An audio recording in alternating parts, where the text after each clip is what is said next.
Welcome to my channel. This is Bruce the Boss, and it looks like Southwest Airline employees, including pilots and other staff crew, are leading the way in the vaccine mandate revolution, potentially. So I don't know how you could have escaped this story within the past 24 hours, but we'll get into it. By the way, if you're not already subscribed to my channel, go ahead and subscribe on this channel, like this video, comment on this video.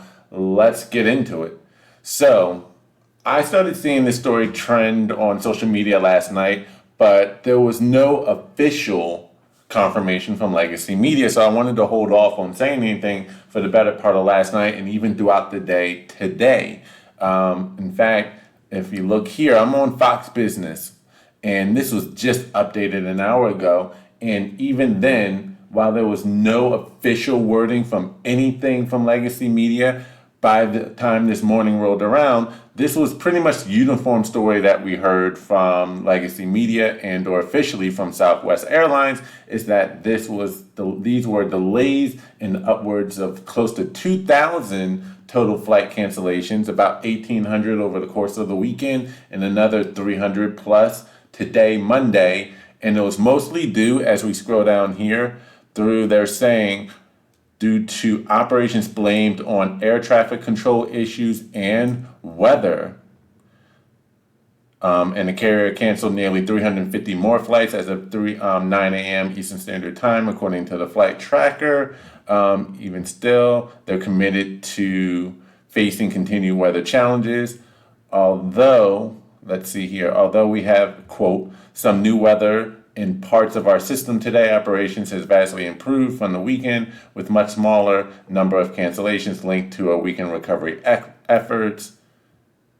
Yada, yada, yada. In an email statement, Southwest said it had experienced weather challenges in its Florida airports at the beginning of the weekend, which were compounded by unexpected air traffic control issues in some regions, which triggered delays and prompted significant cancellations beginning Friday evening.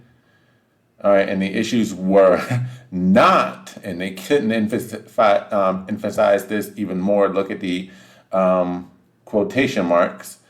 Not a result of employee demonstrations, as some have reported. That's what they're trying to say. And yet, if this was weather related, why is it seemingly only affecting Southwest Airlines?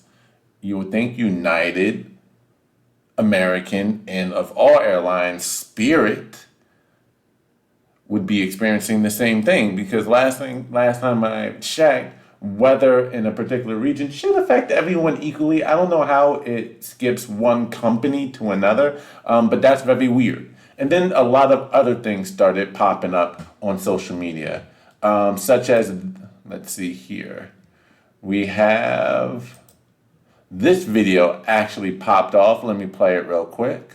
And now I'm facing an ultimatum. Not a choice, but I've been an airline pilot for 18 years, and now I'm facing an ultimatum. Not a choice, but an ultimatum. I'm being told in order to continue my career as an airline pilot, I must be vaccinated, which really means I have to choose between putting food on the table for my family and my freedom of choice.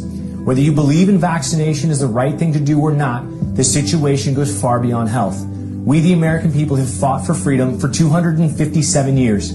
We go around... All right, I'm going to pause the video right there. So this is a video of an airline pilot, and I guess you can say airing his frustrations. This adding to the narrative that pilots are... Now, he doesn't necessarily say who he's with, what airline he's with, but logic will go to reason. We know that there are massive delays and there are cancellations with Southwest Airlines. Here's a pilot initiating his grievance or airing his grievance out there regarding the vaccine mandate. And then I'm going to go to this picture right here as well, surfacing on social media. Clearly a Southwest Airline flight. Hasn't been fully confirmed. How true is this? But if this is an actual picture and not doctored, it says, "Don't tread on me." Obviously a reference to and a pushback on a lot of draconian COVID mandates, I guess you can say, and or restrictive measures.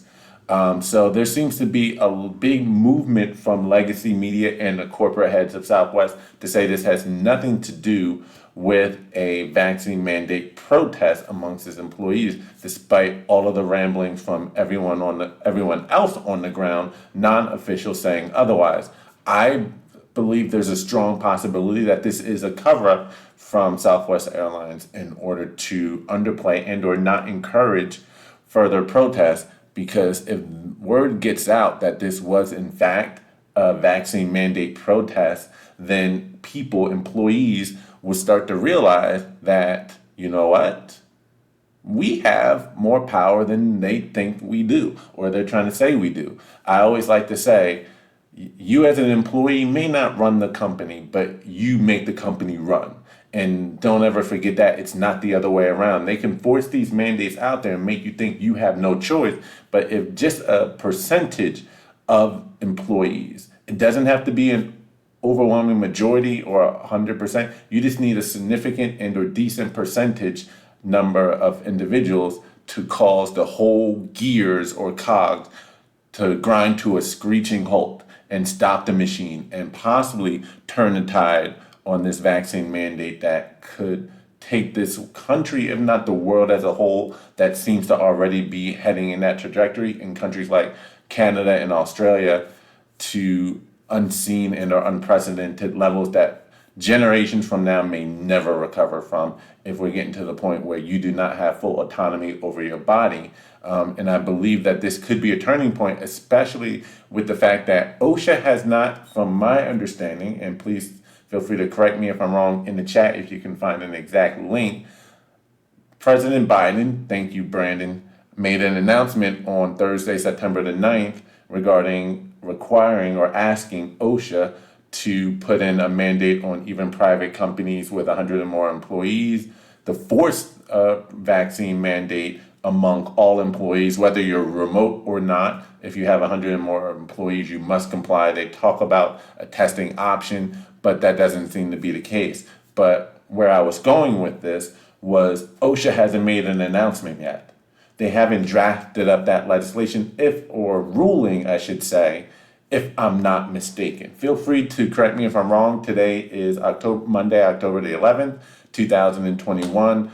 Correct me if I'm wrong in the chat with a link, and I'll be more than glad to look into that and update this video or do a corresponding video accordingly. But they haven't come up with a ruling just yet, meaning it hasn't become a requirement amongst employees yet, or employers yet, to initiate a vaccine mandate amongst all of their employees. With that said, many employers who have started initiating vaccine mandates, mine included, have started doing so only for those who are going to be going back into the office and or meeting with clients and or other individuals who are or customers with said company. They're not requiring it amongst remote employees.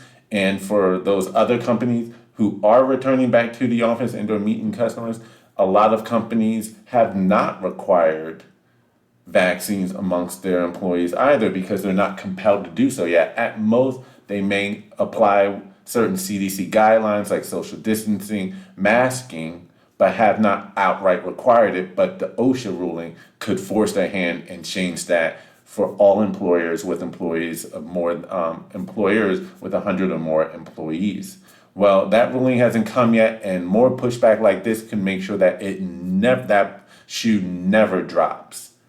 So I think this is a good thing if it really is an actual vaccine mandate pushback, and hopefully we see more of this. We are seeing a large number of healthcare workers, but nothing to really grind the cog fully just yet. This might just be the very beginning of many, many, many more holdouts. And shout out to the cargo ship pileup going on right now, due to potentially the vaccine mandate might be involved in that as well. So if more and more of this starts coming out and more individuals stop bending the knee, then again, can't wait to see where this goes. This is Bruce the Boss. Don't forget to put your thoughts in the description box below. I think, again, government should be afraid of the people. People should not be afraid of the government, but we're living in a time where people seem to be very comfortable with having the government and or these corporations dictate what you can and cannot do, despite the fact that a lot of these rulings seem to have nothing to do with your health.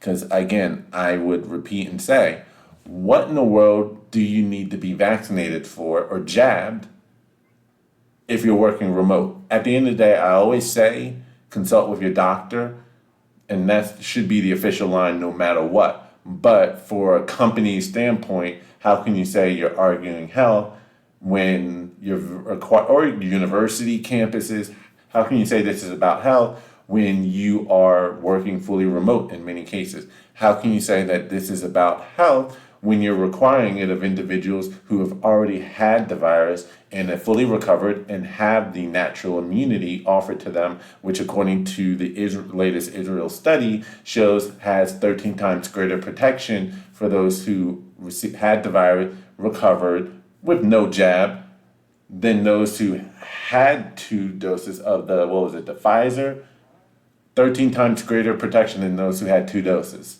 How can you say that makes sense that you need to require it of them? How can you say it makes sense to require it of, let's say, pregnant women and not know all of the complications that it may arise in the fetus and or embryo and or baby and or those who are trying to get pregnant? How can you say it makes sense to mandate it for all populations and demographics, including ones that show to have very to little no risk? And then also shout out to a video I just posted of the CDC director, Rochelle Walensky, who basically said and admitted that with the Delta variant out there, you can still catch and transmit the virus. I don't know and there's no agreement as to whether or not if it's just as likely or unlikely. I did a video on the CDC leak and as it pertains to the viral load, so you can make up your own opinion there. So I'm not going to make any definitive statements one way or another, but at the end of the day, you can still catch it, you can still spread it, there can still be outbreaks as seen with the cases of the fully vaccinated faculty and or student body population of Harvard University. To this day, 96% of the student body fully vaccinated, 97% of the Harvard faculty, and yet they still saw an outbreak, forcing them to remove their MBA business school classes to online courses. And then let's not forget about Duke University and the outbreak occurring amongst 349 of the students and 15 faculty members, and only 8 were unvaccinated, meaning that's 2% of the total cases at Duke, and yet there was still an outbreak amongst the vaccinated. So very interesting times that doesn't seem to be lining up with what we were once told regarding what the jab would do. Doesn't really make any sense anymore. Let me know what you think in the comment section. Again, don't forget to subscribe to this channel, like this video, comment on this video, share this video. This is Bruce the Boss, and I'm out. Peace.